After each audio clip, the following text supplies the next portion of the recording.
నమస్కారం, నేను మీ హర్ష. కార్ కబుర్లకి స్వాగతం. టాటా పంచ్ ఈవీ 468 కిలోమీటర్స్ రేంజ్ని నిజంగా ఇస్తుందా? అసలు ఈరోజు రియల్ వరల్డ్ రేంజ్ ఎలా క్యాలిక్యులేట్ చేయాలో తెలుసుకుందాం. ఏ కార్ కంపెనీ అయినా సరే ఒక నంబర్ని కొటేషన్ చేస్తోంది అంటే ఆ నంబర్లో 70% మనకి రియల్ వరల్డ్లో రేంజ్ వస్తుందని అర్థం. అంటే టాటా పంచ్ ఈవీ విషయానికి వస్తే 468 కిలోమీటర్స్ వాళ్ళు కొటేషన్లో ఇస్తున్నారు, అంటే బ్రోచర్లో ఇస్తున్నారు. అందులోంచి 70% మనకి రియల్ వరల్డ్లో వస్తుంది. అంటే 468 కిలోమీటర్స్లో 70% అంటే దగ్గరగా 327 kilometres.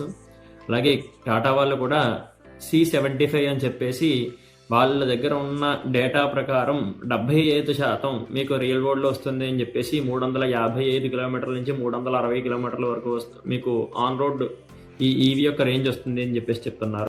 So Tata punch EV మీకు రియల్ వరల్డ్ రేంజ్ వచ్చేసరికి 320 నుంచి 350 వరకు ఉంటుంది.